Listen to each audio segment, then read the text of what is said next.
నిన్నటి ఎపిసోడ్ తర్వాత మళ్ళీ గ్రూపులు చేంజ్ అయిపోయినాయి. ప్రతిసారి ఎవరు ఫ్రెండ్స్ అవుతారో, సడన్ గా ఎవరు విరోధం అయిపోతారో తెలియకుండా బిగ్ బాస్ నడుస్తూ ఉంటుంది. నిన్నటి దాంట్లో చూస్తే తనుజ ఎంత క్లోజ్ ఇమాన్యుయల్ కైనా లేకపోతే భరణి గారికి అయితే నాన్న నాన్న అంటుంది. అలాంటి వాళ్ళ మధ్య కూడా డిఫరెన్సెస్ వచ్చేసాయి. అంతకుముందు చూస్తే రీతుతో డిఫరెన్సెస్, తనుజకి క్లోజ్ ఫ్రెండ్ అయినా. ఇప్పుడు చూస్తే తనుజాని సెపరేట్ చేసి రీతుకు వీళ్ళందరూ సపోర్ట్ చేస్తూ, ప్లస్ వీళ్ళందరూ గ్రూప్ అంటే సంజన గారు, ఇమ్మో, భరణి గారు వీళ్ళందరూ మాట్లాడుకుంటున్నారు. చెప్పినా వినదు, అరుస్తుంది అని చెప్పేసి తనుజతో ఆ డిఫరెన్స్ వచ్చింది.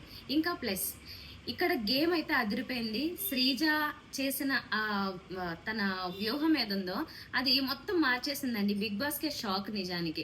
ఎందుకంటే ఒక ఇద్దరి ఎలకల్ని పెట్టి మధ్యలో ఏనుగు పెడితే తొక్కుకుపోదా, అయినా కానీ ఆ గేమ్ అలా ప్లాన్ చేశారు. మరి బిగ్ బాస్ ఉద్దేశం ఏంటి?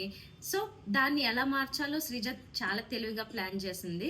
ఆ విషయంగా రీతుతో గొడవ కూడా జరుగుతుంది. సో ఆ విషయాలు ఇంకొంచెం డీటెయిల్ గా మాట్లాడుకుందాం.